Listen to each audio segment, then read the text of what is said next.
What's up, everyone? Welcome to episode 109 of the RUDIS Wrestling Podcast. Matt, what's going on in Ohio? Oh, getting ready. We're actually jumping into event season. So this is our first weekend where we're going to be hitting the road, being vendors at different tournaments around the country. So starting off with the Ironman this weekend. So it's no easing into the event season. We're jumping in. And so you guys are going to be at the Ironman?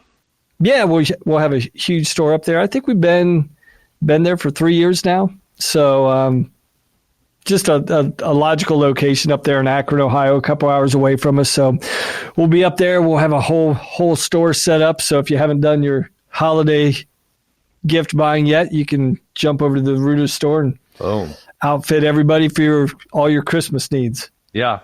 Yeah. Well, yeah. So that do you think the Ironman is the toughest in-season high school tournament? Is that your take on it? You know, I think if you compare the two that people typically talk about, Ironman and Beast, I think the concentration of talent, even though the Ironman is smaller, I think the concentration of talent is a little greater. So I would think traditionally the Ironman has been the number one tournament, and just sheer volume, size, and quality. I think Beast also has that distinction as well. I feel like which we'll be out there in a couple weeks too. So I feel like the Beast has dropped off a tiny bit. I feel like it used to be a little more. I don't want not prevalent is not the correct word. I don't know what the correct word for it is, but a little bigger and better and all that stuff. Yeah, I think there's a higher concentration of private school teams at the Beast as well. Just because I think there's a higher concentration of private schools on the East Coast. So I think there's a natural attraction there. Plus there's, with the Beast and the Ironman, like with Wisconsin, there's a lot of state restrictions that some states just can't compete out of state. Like where I used to be up in New York. Wisconsin has limits, and I think it's like 250 miles. And if you go past that, then you have to put, an appeal in or something to that effect. So technically, you guys could go down to Illinois or over to Minnesota if it's within a 250-mile radius. Yep, exactly. That makes sense. Like a Dvorak in Chicago or the Clash in Minnesota. Cheesehead. Well, Cheesehead's actually in Wisconsin. Cheesehead in Wisconsin. Sorry. So yeah. Mm-hmm. But so where are some of your big guys, or where are some of your big guys competing at? It's really, really challenging because Wisconsin people don't really get to go too many places. I mean, Cheesehead's the big one for us. And I know the Stoughton is one of the better teams out of Wisconsin. They always kind of go somewhere. I know they went to it's called the Rumble on the Red in North Dakota. They went on that a few times. They went to one somewhere in Pennsylvania a few times. But yeah, Wisconsin teams, and I feel like it makes it tough to get recruited. Don't nearly travel as much as other states. So how did they get an exemption to travel to PA? Oh my God, I know you could do it. I don't know how you do it. But I'm sure you gotta file something with the WA. Obviously, I've never went into that. Yeah. So, yeah, but it should be interesting. So you've never probably been to the Ironman, have you? Never been to the Ironman. I mean, I've never been to any of those major high school tournaments, and they're kind of foreign to me. And now, obviously, that I coach, I don't coach high school wrestling, but I coach kids who do high school wrestling and who are high level, and I pay more attention to that type of stuff than I used to.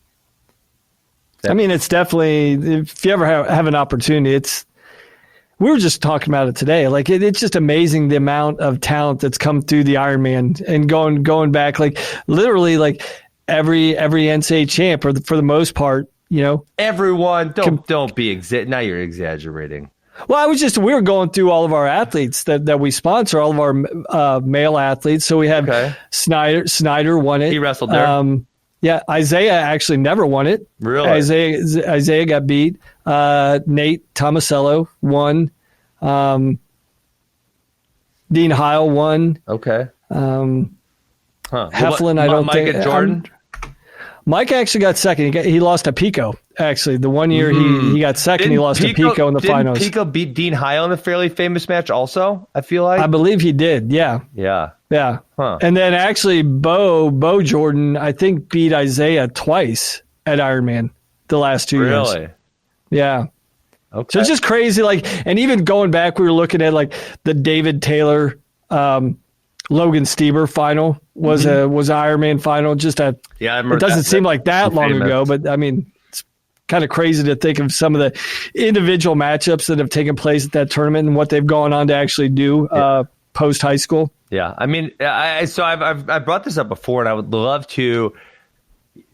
I wish I could do like number one, I had a statistics background. Number two, hey, actually that show. Sorry, I'm by ADHD. I'm all over the board. that show we did a few weeks back where we asked people to give us answers or something. We had a lot of really good response. Adam Fellers responded. Jason Bryant.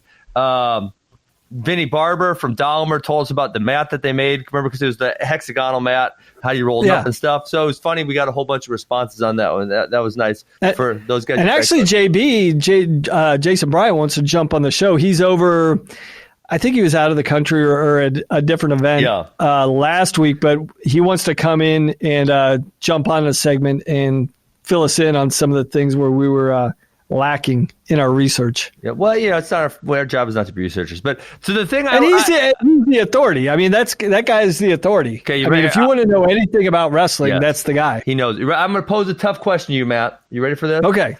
Okay. Let me ask the full question, then I want your answer. Okay, so I would like to at some point do a thing on how high school kids do relative to their college success, and then do it as a state-by-state basis. So, for example, if someone's ranked number one in the high school top 150, where are they ranked? Number two, number three, right? And then get a state-by-state rank on who does the best.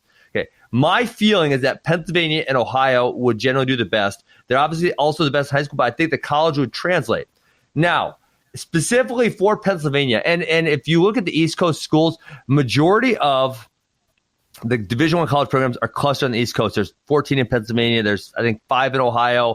North Carolina's got like 6. Virginia's got a whole bunch.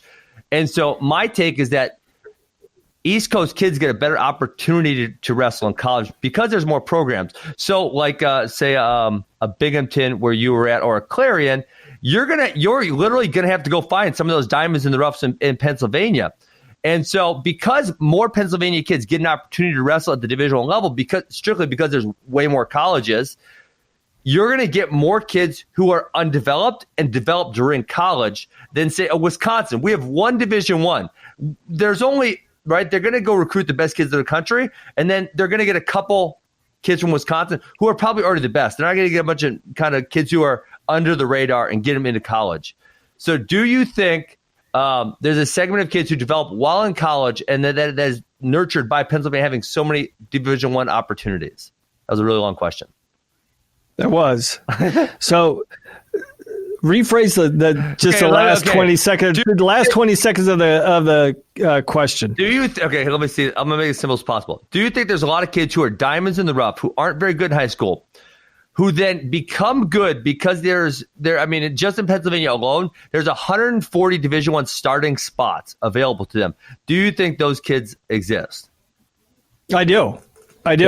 For sure. I think it's all about opportunity, right? Yeah. And I think there's so many high level kids that get overlooked because by default they're guilty by the state they compete in. Like take your pick anywhere west of the Mississippi. Well, by and large, outside of California, there's some pockets of places that we know outside of California that have some concentration of talent, but there's a ton of talented kids that just don't get exposure. They don't have the opportunity like guys in Wisconsin to compete on the national level and get any national level visibility. And on top of that, their development isn't as such because the infrequency of high level competition doesn't afford them to develop more quickly. I mean, when you only have one chance to compete against high-level guys, whether it's, say, whatever, Super 32 or Fargo, if that's your only chance to see high-level kids every year, it's really hard to make a jump.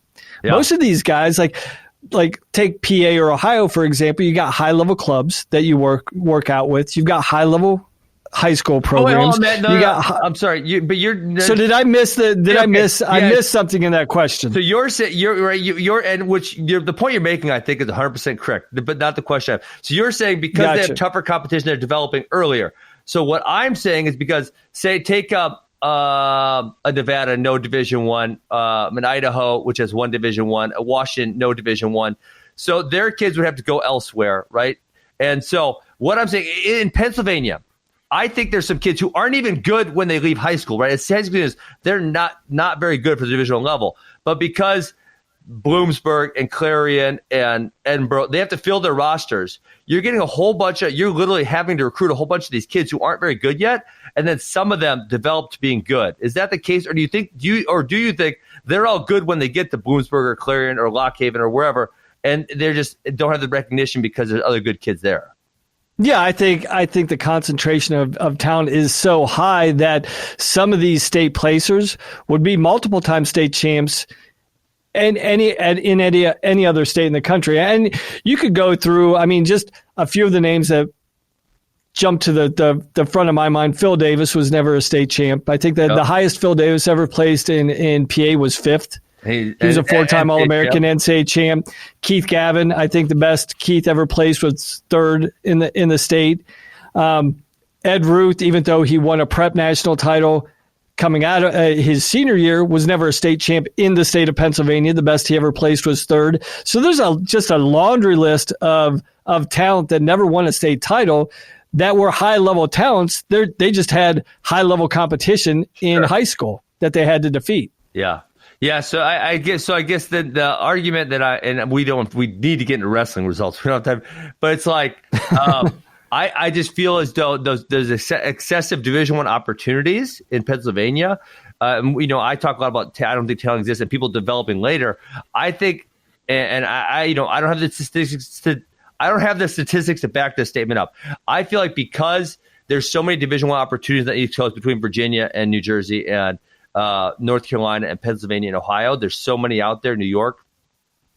I feel like there's some kids who literally, not like they're diamonds in the rough like a Phil Davis, which Phil Davis never won a state title, but we kind of knew he was pretty good. He did decent at some national tournaments. I mean, he wasn't a number one blue chip type of guy, but he was all right.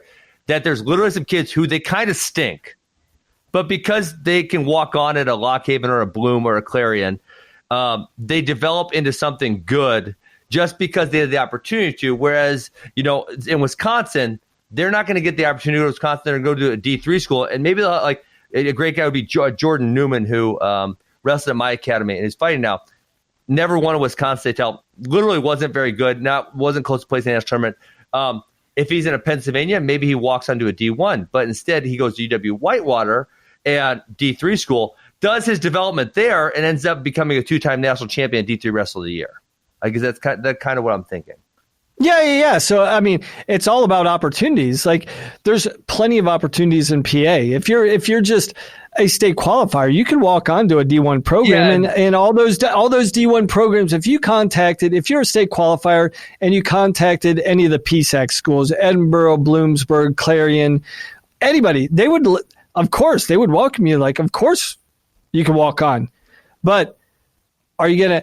Number one, is a guy from Wisconsin going to walk on to a place like Clarion? No, that's what we actually did. We had a kid walk on to Clarion last year for AWA. So really? That's what I'm saying. It's difficult, right? Because in Wisconsin, your D1's close. Okay, Northwestern, you're probably not getting there. Northern Illinois, they kind of stink. Iowa, limited roster. Wisconsin, limited roster, plus really hard to get into school. Minnesota. Wisconsin actually has a decent amount of kids walk on to Minnesota and North Dakota State. So they are getting some Division I opportunities. But then when I look at a state like Pennsylvania and then what's surrounding it, there's just so many opportunities for those kids to go wrestle Division I at the college level. Yeah, and I think for the reality, there is an economic reality for a lot of these out-of-state kids that if they want a D1 opportunity and they go out of state, they're going to be paying twice as much because, number one, if you're maybe a low-level guy coming from a different state, you're going to have to walk on. It's not like there's scholarship opportunities that 100%. They're going to give to you. So you're going to have to pay, in essence, double. I mean, why would you pay twice as much to go out of state when you can get a quality education in state, anywhere in the state of Wisconsin for half the cost? And we have a lot of great Division III schools, and their cost is in state's $10,000, $12,000. Wisconsin's $25,000, but obviously I've been pursuing opportunities for our kids out of state. And like I had a kid go to UTC, and because he had really good grades and really good ACT, he was able to get some deal where it was cheap. But Matt, there's no cheap options. I mean, Northwestern's like $65,000 a year, but we're talking Missouri is 35. Southern Illinois is 35, right? So why would they? You're saying double. I'm saying it more likely it's probably triple, 3.5, maybe 4 times when they could go wrestle at a Division III school in the state. And there's a lot of successful ones here. So and still, and this is the thing, and still get a quality experience. Yeah, great. Still experience. contend for national titles. Yep. I mean, that's the thing. I think sometimes people limit themselves. They just pigeonhole themselves by like it's D1 or nothing else. Yes. Where absolutely. my argument, I was like, I started my college coaching career in D3, and a lot of people would always say, "Man, aren't you glad you're in D1?" And I'm like, "Well, it's great. I enjoy it, but I equally enjoyed my experience in D3. I think there's a lot of amazing experiences. There's a more balanced opportunity. You're truly more of a student athlete, which I think is great for most kids. Yeah. Because, but yeah, on the flip side of that, I also think if you're serious about your education, it's worth the investment to pay a little bit more to get a higher level, a higher quality of education, and in turn get a D1 wrestling experience as well. Yeah. I agree. I think there's a nice balance. I think we actually laid it out. I think we got into a really long discussion, which we didn't know. We didn't have this on the plan. So, Matt, I told you we're going to go significantly past our 45 minutes today to talk about everything that happened. And now we spent 15 minutes talking about something we didn't have on our docket. So, dude, let's go. Vegas invite. We talked about 2 weight classes yesterday. We talked about 184. We talked about 157. Okay, let's just go through it. 125. For me, and you can say differently. You brought up DiAugustino yesterday, which I didn't know he was so good. Besides that, the story, Jack Mueller's good. I mean, right now, unless Seabass goes down, I think Jack Mueller's the only one that can actually challenge Spencer Lee for a national title. I agree. The other storyline, like you said, we kind of mentioned DiAugustino yesterday, but yeah, I mean, Mueller, was a national finalist a year ago. He looks even better this year. Yep. But outside of that, yeah, I mean, that's what we expected going into this tournament. There's nothing about that storyline has changed at all. Like if anything, he does look like a viable challenger to Spencer Lee in a weight now that looks like there's not many challengers to be had. Yeah, because, I mean, Suriano, and not that these guys would be 25 for sure, but just the lightweights in general, Suriano, Olympic redshirting, Dayton Fix, Olympic redshirting. Yeah, I mean, you're just taking a lot of talented guys out of the mix that were in there in the last couple of years. Okay, 133, 2, decently ranked guys make the finals in Montoya Bridges and Chaz Tucker. They're kind of exactly what I expected out of those guys. I guess the surprise for me was I didn't know Ridge Lovett was that damn good. And I mean, this bracket's not super deep, but I watched him. I watched him the first match, and so then I kept watching him. I was really impressed by him. He's really, really good on top specifically. Yeah, for sure. When you look at the finals with Tucker and Montoya Bridges, I think these guys are. I wouldn't necessarily say they're contenders. They're definitely in the mix. I mean, Bridges was an All-American 2 years ago. I think was Tucker in the All-American round last year. Yeah. So and they're ranked 6 and 7 right now. So both solid. I mean, if you pick them to be All-Americans, that's a pretty smart pick on your behalf. But it's like if you told me, this would sound funny because Chaz Tucker did beat Austin DeSanto a couple of years back. But if you told me they're beating DeSanto or Gross, I'm having a hard time seeing that at this point. Yeah. So going through the rest of the weight class, I mean, this was out of all the weight classes, probably one of the weaker ones in the tournament.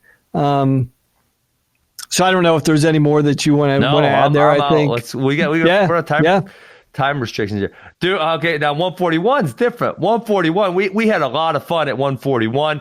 I guess the takeaway I think is obvious from this one. Luke Pletcher looked like the number one guy in the country. He looked really good, and he's had some up and downs this year. Obviously, he beat Dom Demas before. That was an up. But he had some, who did he lose to? I'm blanking who he lost to right now. But he had some not so great performances. He looked outstanding. Whoops Cole Matton, whoops Chad Redd, and handles Mitch McKee fairly easily. Just an outstanding performance for him. I mean, I haven't seen. I mean, I agree I agree that Valencia should have been the OW, even though he's a two-time national champion. But given the field, you got to give it with his dominant performance. But I tell you what, at this point, you got to think that Pletcher. I haven't seen this version of Pletcher. Like, he looked dynamic offensively. I mean, he was just continually on the hunt to build his lead, scoring points throughout. We didn't necessarily see that. I know 3 years ago we saw him at 141, and I think as a freshman at that weight class at the time, he was probably a bit undersized. And then the last 2 years, we saw him down at 133. And I think we didn't see this dynamic offensive ability because the cut was so hard that, I mean, he just didn't have it in the tank physically to go out and put on the performances that we saw. Now he's a full size 41. He looks strong. He looks powerful. And it looks like he's a full size 41, but really doesn't have to concern himself about making the weight. And so he can just go out there and just let it fly, which he did every match this weekend. And I thought, for me personally, I thought Luke Pletcher, along with Brayton Lee, were two of the most dynamic performances I saw all weekend. I agree. So I looked at Flo's updated rankings after the Vegas. And Matt, I mean, this almost rivals 184. So Flo now has Pletcher at 1, McKee at 2, Demas at 3, Parker at 5, and Red at 6. So 5 of the top 6 guys in this bracket. So obviously impressed by Luke Pletcher, like we said. Mitch McKee, I obviously everyone thought high level because he had really high level high school success, but he hasn't really all the way panned out at the college level yet. And he hasn't transformed. He's the same guy, kind of lacks some offensive skills, really dynamic. Really solid defensively, good mat wrestler, has some tricky things he has in the bag.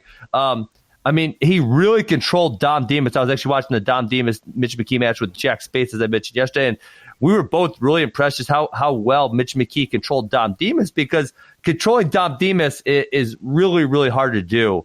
And McKee looked great doing that, just really controlled the whole match. No, I mean, without a doubt. I mean, I think there's going to be a lot of fireworks coming ahead in the next couple months with these guys. But, for me, I think Pletcher has separated himself until, proven otherwise. I know Nick Lee's undefeated, and I know Nick Lee hasn't faced anyone yet. And so now Flo moved Nick Lee down to 4. And, I don't know how I feel. I don't really know how I feel about that, because I feel like – I know Nick Lee lost to Dom, kind of got his butt kicked by Dom Demas, but it's like, man, Nick Lee, if you tell me gun to my head, Nick Lee or Mitch McKee right now, I'm probably picking Nick Lee. And if you tell me gun to my head, Nick Lee or Luke Pletcher, shoot, I don't know who I'm going to pick there. And so moving Nick Lee all down to 4, that's kind of tough. And I'm sure Nick Lee doesn't feel sorry for himself, but I think he's a victim of the expectations of people that have been around him. Sure. He's had so many dynamic performances on his team the last 3 years that it's easy to overlook a guy, but the guy's been 5th the last 2 years. And I'm interested to see when he has his first high level opportunity of the year, what he sees, because that's been the talk. Has this guy made the jump? Has he made the leap? We haven't seen that in his first year. I mean, again, we're splitting hairs and being really, really critical at this point of a 2-time All-American, but I'll own it. We haven't seen that dynamic performance. We haven't seen him get an outcome that was unexpected. Penn State's schedule is crazy, Matt. Are they going to get the least matches ever in NCAA history? I mean, I think look at Penn State's schedule. It's literally, they do not have a tournament on their schedule. They have, the Black Knight Invite, which was an 8-team invitational, so you had really small brackets. Besides that, they had Lehigh and Penn. They're off now. They're off until Illinois on January 10th. At that point, it's dual, all duels. I mean, so let me see my matches on the schedule. I'll say 3 for the Army West Point. 3, 4, 5, 6, 7, 8, 9, 10, 11, 12, 13, 14. Matt, they're going to have 15 matches going into Big Ten. Is that insane? Or is that to me, that's insane. That seems like way too few. Which is, I mean, there's very little margin of error for Penn State, because you have to have a minimum 15, of 7. Right? Or 17. I actually thought it was 17. I thought it was 17. So that's contingent on you being healthy all year. How are wrestling they going to get every their dual guys meet. to 17, Matt? Well, then they're factoring in the Big Ten championships as part of the 17 matches then. 8, 9, 10, 11, 12, 13, 16. Okay, so I recount. I have 17 matches on their schedule, roughly. Okay. And that's if no one gets sick, no one gets injured, no one's having a bad day, no one needs a day off. I mean, so what the heck? I mean, well, number one, what they're doing is, and we saw this a couple weeks ago up at Bill Farrell when they wrestled when we saw Vincenzo Joseph. Vincenzo did. Who else? Vincenzo did. He was the only college guy. But I would anticipate, we haven't heard, but I would anticipate we're going to see a number of Penn State guys at the U.S. Open next week. We haven't heard any rumors about that. Matt, okay. But I think hold on. I think they've structured their schedule. They're wrestling less matches than usual, and they usually wrestle one of the lighter schedules. None of those guys typically have more than 20 to 25 matches going into the NCAA tournament. So that's not atypical that they have a light schedule. It's even lighter than in years past. Why? Because they're getting ready or trying to give their current college guys the best opportunity, number one, to qualify for the Olympic trials, and number two, be fresh enough to turn around 2 weeks later after the NCAA tournament to compete. So it's by design that their schedule is structured like this to give the opportunities for Joseph and Hall and Cassar. And that's it. That's it. Hall, Joseph, Cassar. Who's making the Olympic team besides? Who's even coming close to making an Olympic team besides that? Nick Lee is not making an Olympic team, Matt. I'm sorry. He's not. Well, that's a third of their lineup, so it's a significant amount. But take the other 7 and let them wrestle at scuffle, because the way I look at it, and listen, I'm being critical of Penn State. They won a bunch of national titles, so maybe I'm a dumb here. It's definitely possible. But what I'm looking at here is, okay, take the top 3 away. That's fine. Have them go wrestle. Put backups in. I'm good with that. But what I'm looking at, Matt, is if you have 1 or 2 bad matches, because of these 17 matches, how many times are you going to get to wrestle a really highly ranked guy? It's a decent schedule because it's a Big Ten.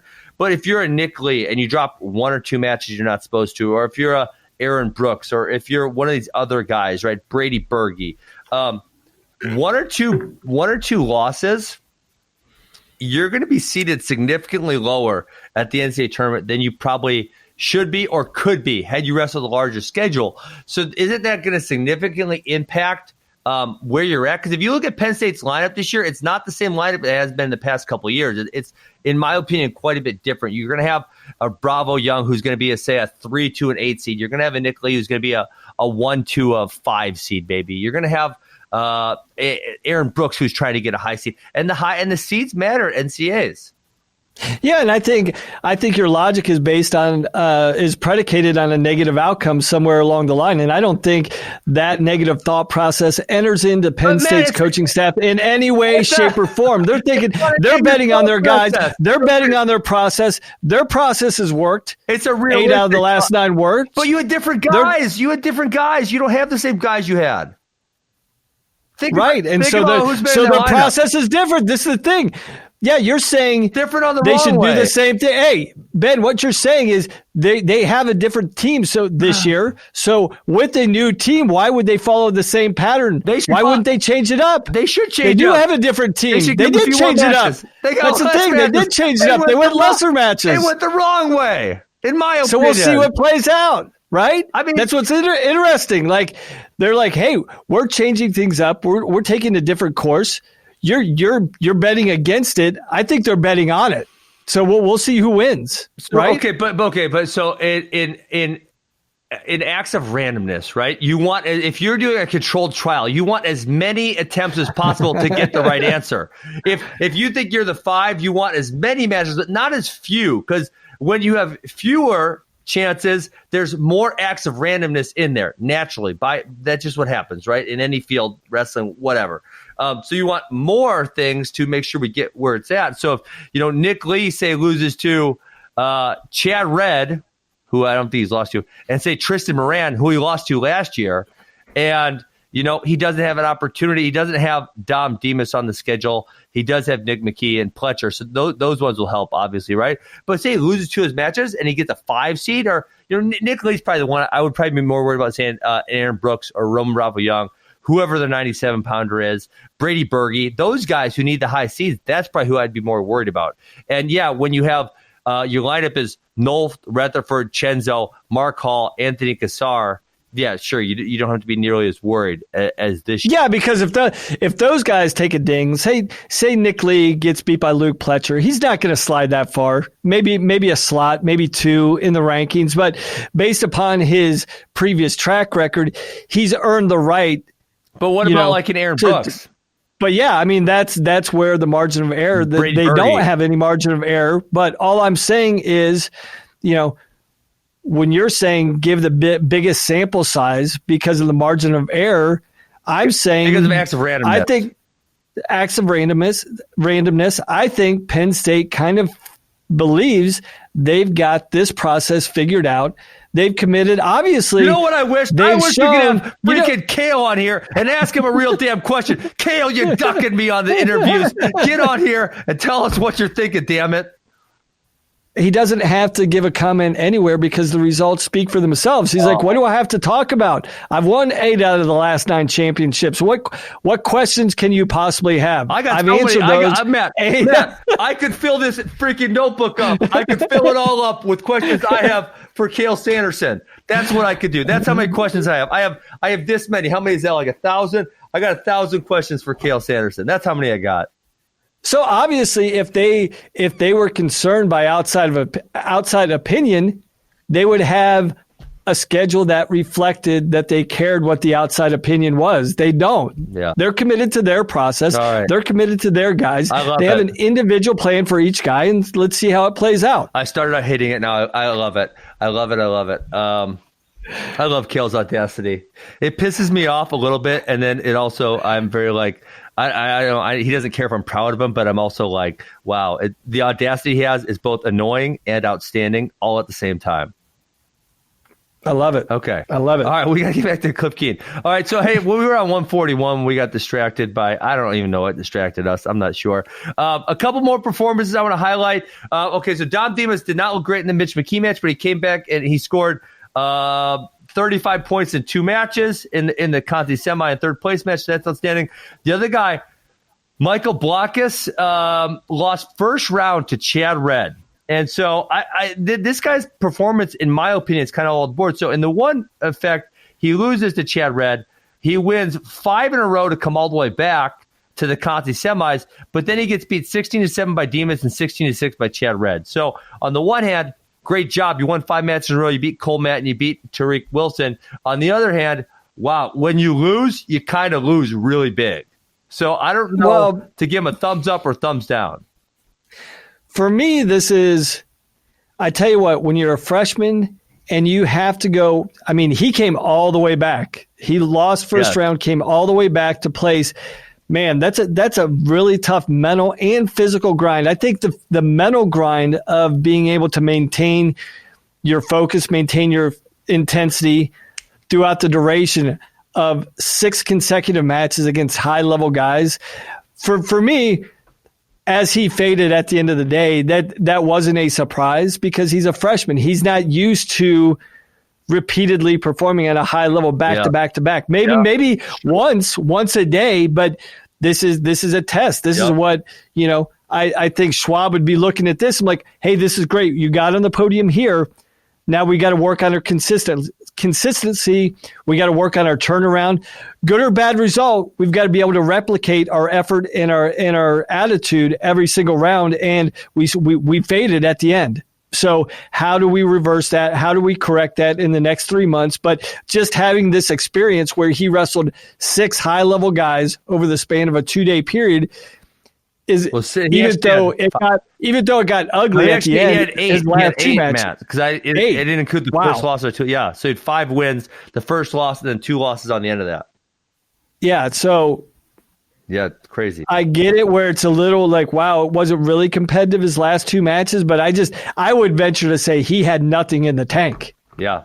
I would say his mind was ready, his body wasn't responding at that point. And I've seen it, you've seen it. I've seen it. I mean, it's really hard for young guys to wrestle at that level for 2 straight days. I remember experiencing it. So yeah, that's for sure.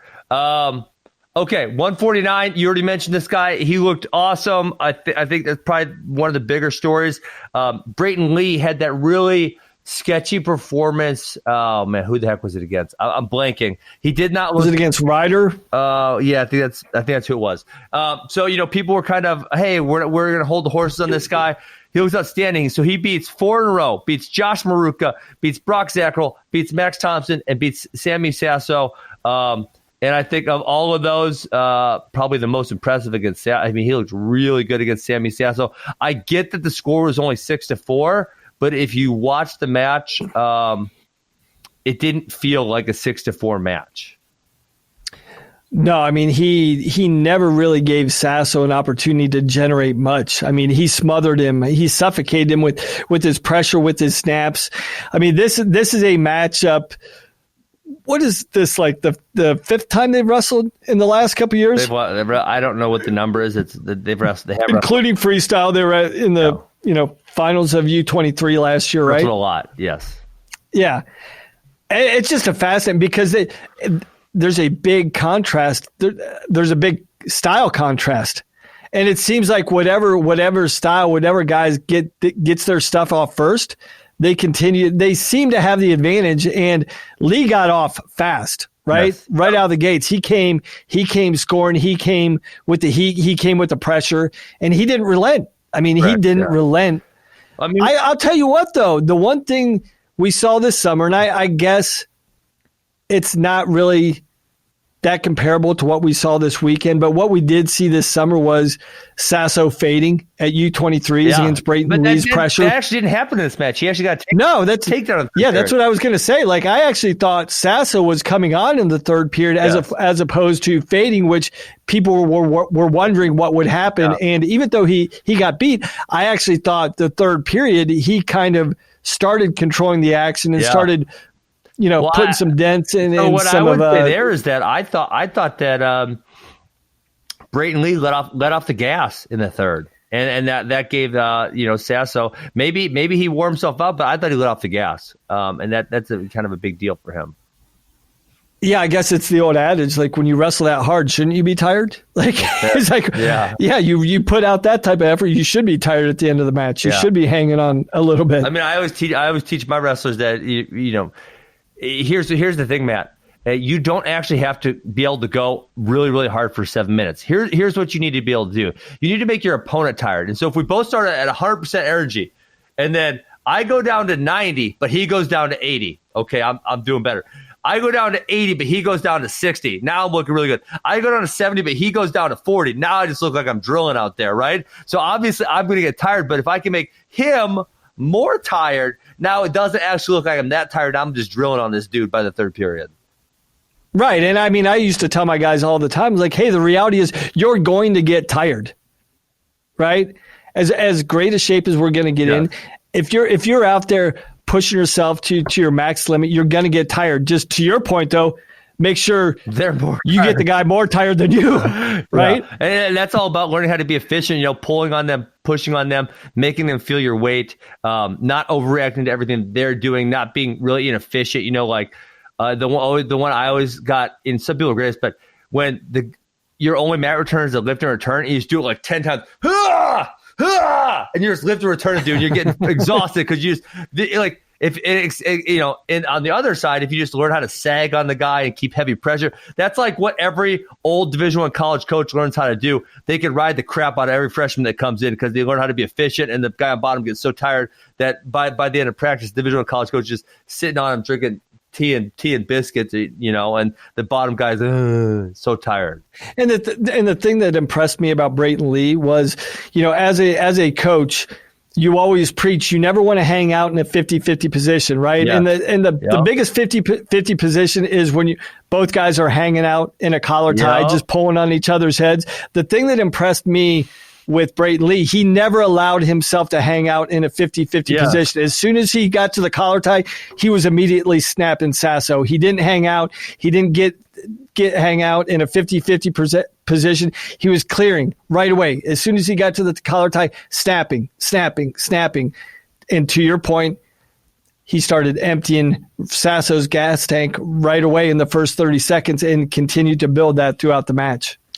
Yeah, I agree. Okay, other guy to mention at this weight class, I think would be Yaya Thomas. He loses to Max Thompson in a really highly competitive match. I think it was early. I don't recall what round it was. And then comes back, wins 4 straight to take third place. So that was, so he went 6-1 on the weekend. Really good performance by him. I mean, when you look at Northwestern, they had a good day. I mean, they've got a really, really good tournament team. It's almost like the bigger and tougher the tournament is, the better they're going to do. This is a team that I look at and I project at the Big Ten tournament with only 14 teams, they could probably finish middle of the pack. Well, this is tough. But then it's also a team you give a bigger scale and a larger tournament and a deeper quality at the NCAA tournament. I see Northwestern as a top 10. They could be middle of the pack in the Big Ten tournament, but then top 10 at the NCAA tournament, which I think they're going to be. I don't know that. So obviously they have the two hammers. They got Seabass and Deacon, who are probably going to be both. I would bet on both being top 3s, right? But then I think when you look at these other guys who scored a lot of points at this tournament, say Yaya Thomas or Michael D'Agostino, who scored a whole bunch of points here, those guys are like round of 12 guys for me at the NCAAs, which round of 12 guys, in my opinion, should score more points, but they don't, right? And so I'm on the fence with what you're saying. I think you got Deacon and you got Seabass, yes, but then this D'Agostino, Yaya Thomas, maybe even Lucas Davids, who did not have a great Vegas.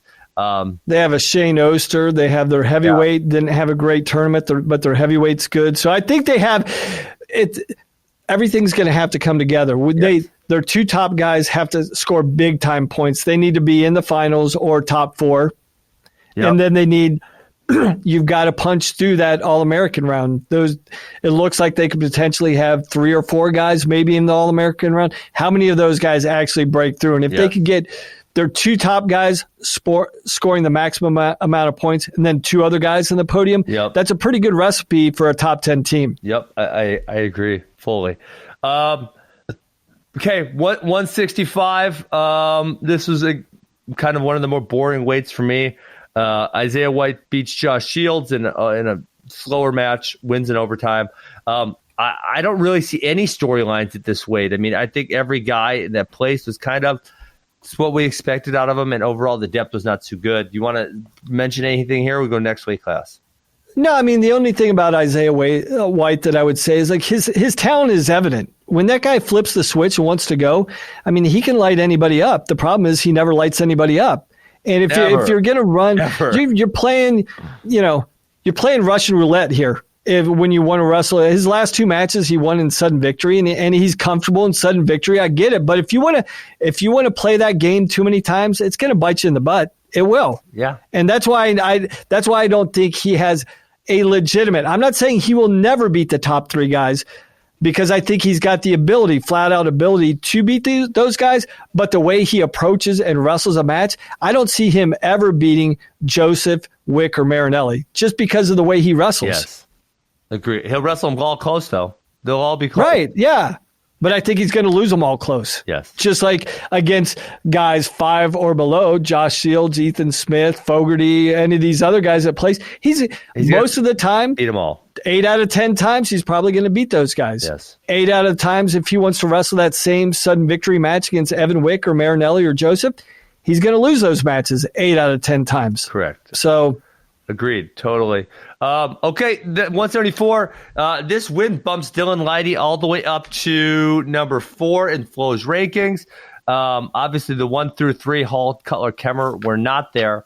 Leidy, I looked at this because I remember these matches, but so he wins the semis and finals and overtime, and then in the quarters against Manone, he won with 30 seconds left. So just really just a tough, gritty performance, figuring out how to get the takedown to win when you need to get it. And that's it. I think Leidy is a solid All-American. I think Steyer is. I think Labriola is. But again, then kind of when you look at, I have a hard time seeing these guys challenging Cutler, Kemmer, or Hall. Is that a fair assessment? No, I think that's completely fair. And we just highlighted Northwestern's performance. I think I'd be remiss if we didn't mention Purdue's performance. They had an outstanding team performance this weekend. Absolutely. They were fit. Outstanding. They had their first champ. Leidy was their first champ since I think the mid to later 2000s. So it's been about 10 or 12 years that they've had a Las Vegas champ. Yeah. So this was the one. But they had five guys top format and 3 guys in the finals. Yeah, really, really impressive. Mm-hmm. Now, everything that I previously said about Isaiah White, this is exactly the match that Leidy has to wrestle if he's going to have success. He's got to take you into a phone booth. He's got to mix it up. He's got to make it a pure guts match. And if he can make it about guts and fight, this is where he gives himself a chance to win. That's a famous Prefontaine quote right there. He's the man. He said, right? if I can make it about guts, there's no way they can beat me. Something like that. And I think when I look at Leidy, like he doesn't have those evident, obvious skills that Isaiah White has that he doesn't really take advantage of. He's somewhat limited, but he maximizes all of his potential. He makes it tough. He makes it gritty, and you better be willing. I mean, that's the thing that based upon his performance, when I'm scouting this guy, you'd be telling your guy like, hey, number one, dude, you better be willing to fight because this guy's going to bring the heat for 7 minutes. Yep. So I was extremely impressed by his effort and his fight and his grittiness. I mean, I agree. You got to love the way this guy performs. Yep, agreed totally. Okay, let's. We talked about 84. We're gonna skip up to 197. Man, for me, Matt, like Colin Moore still puzzles me. I mean, he damn near lost that match against Kendall Norfleet. I mean, it was very, very, very close. And then he, Thomas Lane from Cal Poly gets a big win over Eric Schultz, who's a top 10 guy, and then Colin Moore tech falls him 16-1 in 3 minutes. And then he beats Christian Bruner, who's hard to score on, who gave up almost no points against Jake Woodley and JL, beats him 16-6. It's like the tale of 2 Colin Moores. What was going to show up? I'm not sure. I can't tell you. I don't know. He's like an enigma. He's like an enigma, right? It annoys me to the nth degree. I don't know. Yeah, it bugs me. It's got to be. It just seems like at this point, when you're a senior, it's like you should expect a certain level of consistency in your performance from a multiple-time All-American, right? Ranked number 1 in the country. That's just got to, at times, Yeah, it's annoying. Based upon, looking at the finals match, like that guy's national champ. Who's going to touch this guy? When I watch the finals, but then you watch him against Norfleet, and you're like, what am I seeing out here? Yeah. And that's got to be a little bit nerve-wracking for the Ohio State staff. Like, hey, we know we have the number 1 guy in the country. We know we have the national champ if he doesn't trip over himself. Yeah. Because it's not a matter of like, I wouldn't be concerned about anybody in this weight class beating Colin Moore. The one guy I'd be concerned about beating Colin Moore is Colin Moore. Seriously. Because, I mean, Thomas Lane and Christian Bruner are they're number 7 and 8 in the country. Norfleet's all the way down at 11. Against Lane and Bruner, he scored 32 points in a combined 10 minutes. Like, come on, man. Yeah, I mean, just really continued up and down performances. Norfleet then defaults on the backside, so we didn't get to see more out of him. So who knows? Maybe he's way better than we're assuming he is. Maybe that's the case. I'm not, but he has not been historically. So I guess I'm not sure. But yeah, Colin Moore's up and down performances are the story for me. I guess the other performance that I would talk about, and I know that we mentioned this a couple weeks ago when Beard lost to Bolsack early on, first weekend of the season. Just look at his performance. And they're like scratching our heads like, what the heck? Like, we thought Beard was going to be the guy. Yeah. Right? And then he gets beat by this guy, and we're like, what the heck? He gets beat by Greg Bolsack. Well, he had a great performance, knocked off, I think, a huge first-round upset, and then he comes back and he gets on the podium at 6. So I know we're going to mention this later on about, where Penn State's lineup is looking like, specifically in their upper weights at 197. Now they're putting Shakur up there, we think. Well, we'll see, but I'm just saying everybody that was knee-jerking a month ago about Beard losing to Bolsack, I think they can kind of calm down on that just a little bit, because that doesn't look like as bad of a loss. And I think Balsec's a really tough guy. Yeah, so they bumped Bolsec up to number 12 now on Flow. So yeah, he's right. fairly well ranked. The one guy who's really disappointing, and I just say this because it's so fun, is Tanner Sloan from South Dakota State, a guy who he made a junior world team, but he tech-falled Jacob Warner last year at Midlands as a redshirt. And so now, you see him tech-fall, and you're like, oh my God, this kid's going to be ridiculously good next year, is what you're thinking, I'm assuming. That's what I was thinking.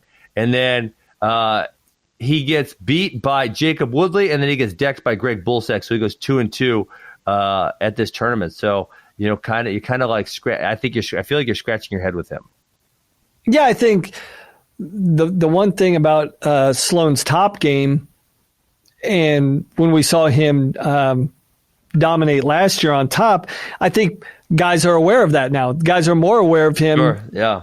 Because his result last year during his redshirt year and making the junior world team. So he's not a mystery. He's not a secret.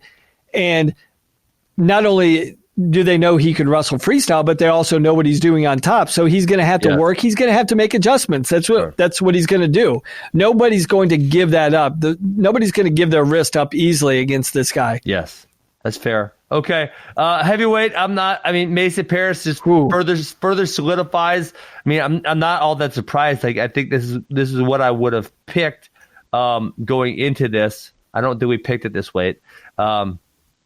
Further solidifies himself. So now Mason Paris is all the way up at number 2 on Flow. So it goes Kassar, Paris, Cassiope, Hilger, Hall at 5, Orndorff at 6. I think that's probably how it should be at this point. Any other takeaways for you? That guy looks like a beast. Yeah. Doesn't he? I mean, he looks so good. Yes. And we said that Junior Worlds, you're still going to have, I'm going to have to see it with my own eyes to say, can he actually compete with Anthony Kassar? I'm not willing to make that jump. If I see it, okay, I'll believe it. Until then, I'm going to withhold that he can actually go with Anthony Kassar. Why? He's got to be the one guy that you at least put in the conversation as far as athletic skill. Sure. His skill level and his athletic ability is similar, and he's got the size. He's definitely matured from a year ago. He looks more filled out, more chiseled. True. Yeah. Agreed. And he just, he is on the attack nonstop. Like, his output at heavyweight, like, you don't see that much. Even a guy like Kassar, who's a smaller heavyweight, who attacks at a higher rate. This guy he's going nonstop. Yes, I agree. It's really impressive. I think he can match. I think I'm interested to see. I would not go as far as picking him over Kassar, but man, it seems like what we were just talking about with a couple of the consistency in their performance. That's the one thing that we looked at with Mason Paris last year is he had some really good results, but some really bad results. This year, like, wow, he has had not just a handful. He's beat Stencil, 3 times this year already? 3. That's 3 times. 3 by December already. 9th. What the F? Penn State guys don't even have 3 matches by December 9th. Come on. But then, winning back-to-back matches against, very highly ranked guys in dominant fashion.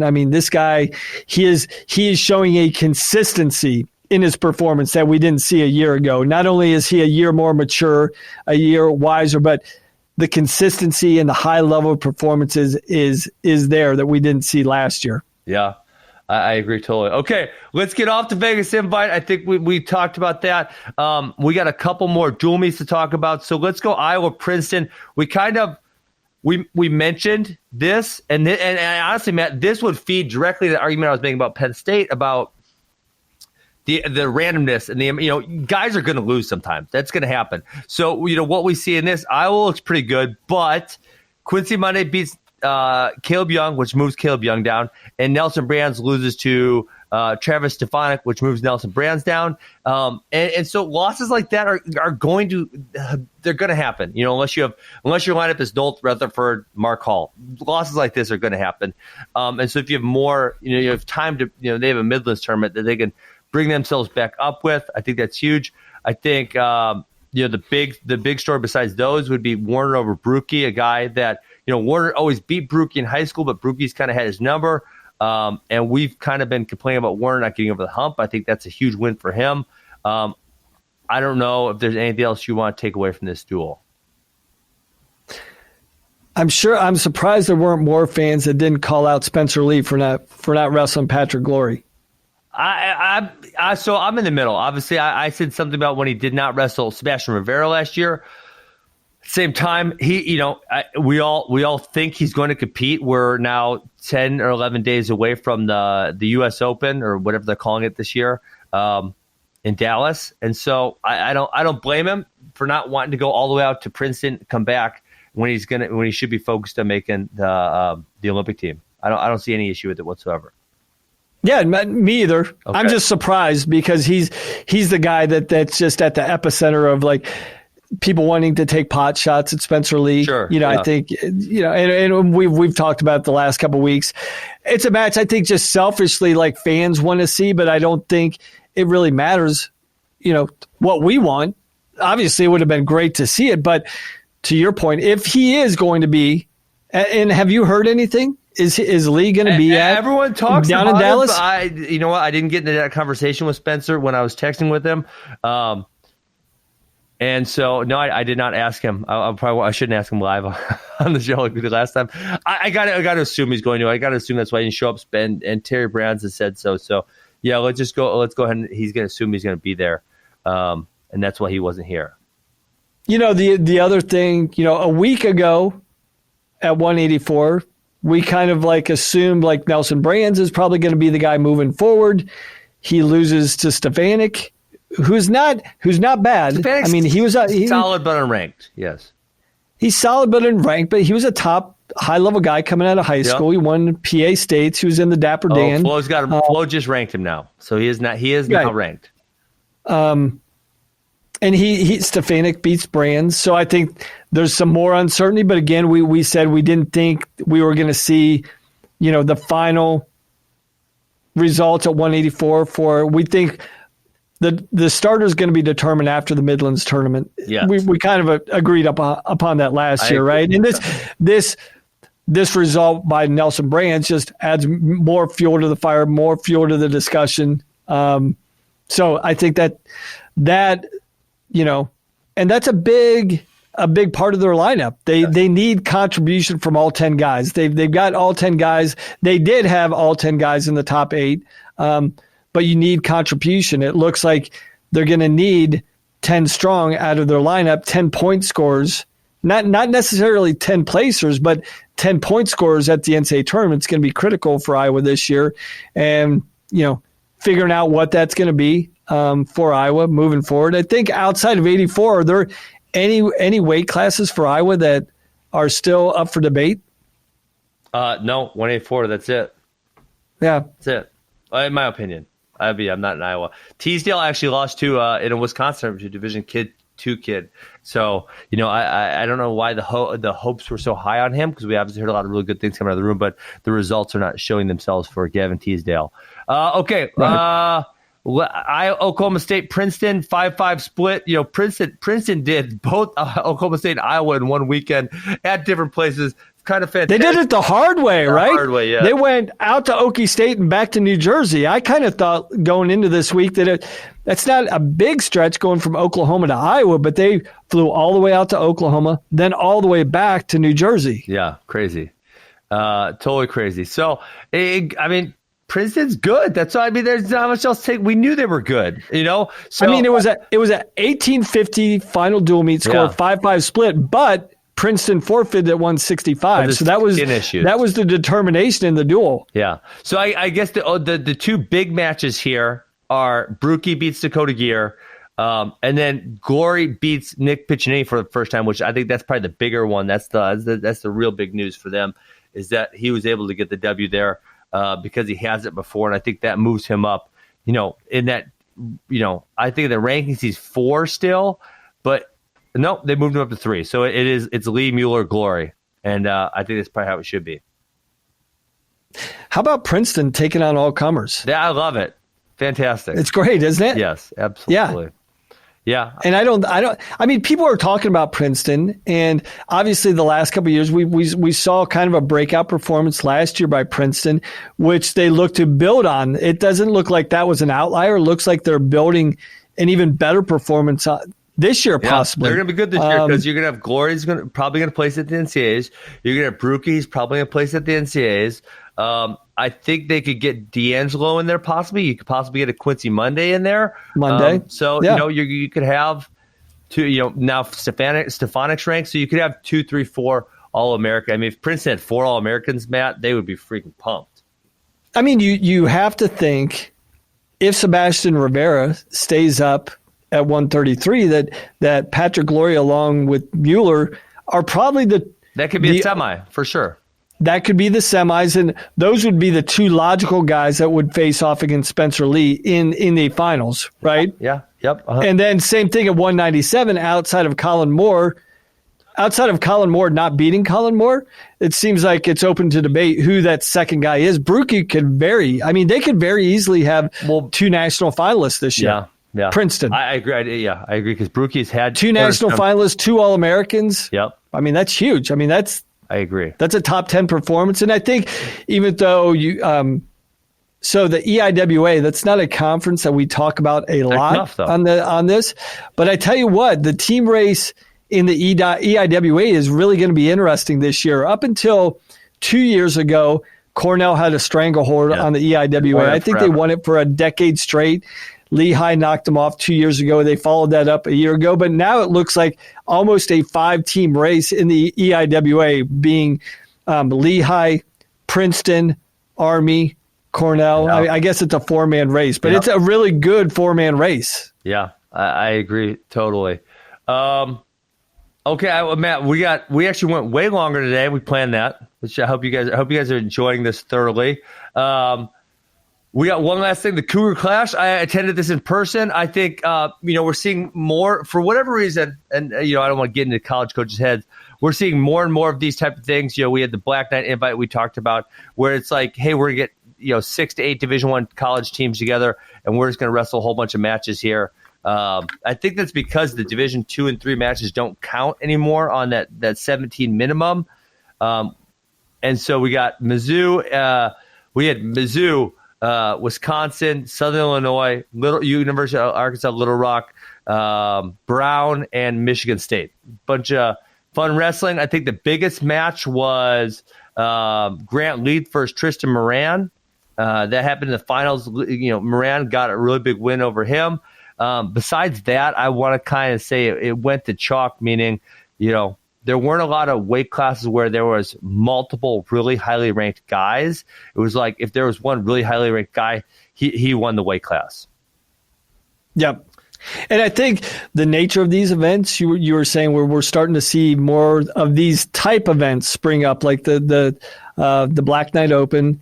We have the Cougar Clash. We had the Patriot Open this weekend at George Mason as well, where these are good for your mid-major teams where you have mid-major. I mean, you might have a handful, anywhere from 2 to 4 really good guys, and then anywhere from 4 to 6 guys that are maybe mediocre.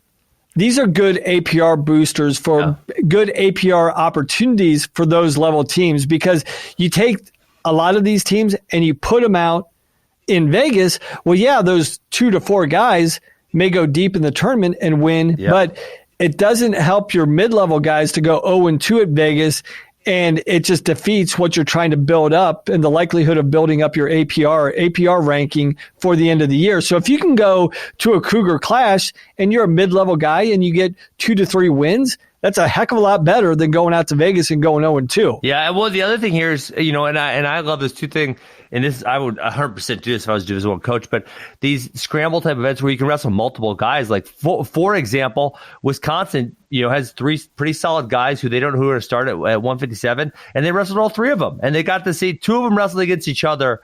There's 2 matches where it's Wisconsin versus Wisconsin. Missouri has 2 really good 74s. They end up wrestling in the finals against each other, Jeremiah Kent and Connor Flynn. So, when you wrestle multiple guys for weight class number 1, you get to help develop those younger guys.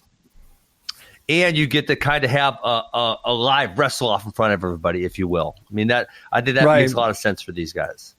And for your higher level guys, for the high level guys, highly ranked guys in your team, you look at Missouri and you look at Wisconsin and their strength of schedule the first half of the year, the first month of the year. I mean, yeah, they're high level guys. They almost need a break getting ready for Midlands. It would be very difficult to wrestle the quality duels that Wisconsin's had, that Missouri's had, go into Vegas, then go out to Midlands. It's like at that point, you may not have a man in the race by the end of the year. So your higher level guys, they actually need a bit of time to catch their breath, ramp up, get ready. The other things that people don't think about in this, Ben, is finals are coming up. This is a really difficult time to navigate, the academic scene at schools when you want to compete and get ready, and you want to focus your preparation on a high-level tournament like Vegas. Well, the trouble is when these guys turn around after traveling all the way across the country, competing at the best in-season tournament in the country, they return to campus and immediately they almost have to go into finals.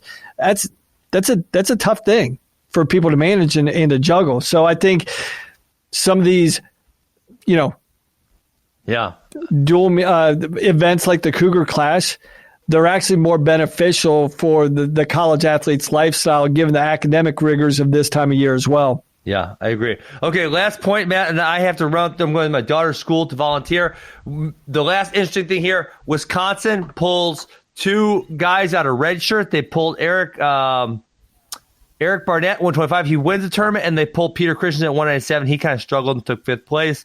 But that's interesting. Wisconsin going all guns blazing for this year. They're ranked number 4 on Flow, so I know they're really going to try to do everything they can to get bring a trophy back home to Madison.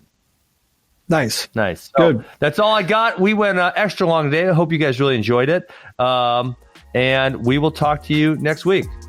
Well, next week, we're going down to the Open. We're going to shoot down the Open, right? That's 2 weeks. Oh, wait. That's 2 weeks. We're still 2 weeks away? I'm sorry. You're right. That is next week. Oh, my God, Matt. That's next week. You're right. I forgot. Yeah. We're shooting at the Open, live at the U.S. Open. So we'll see you guys there. All right. Sounds good, Ben. Peace.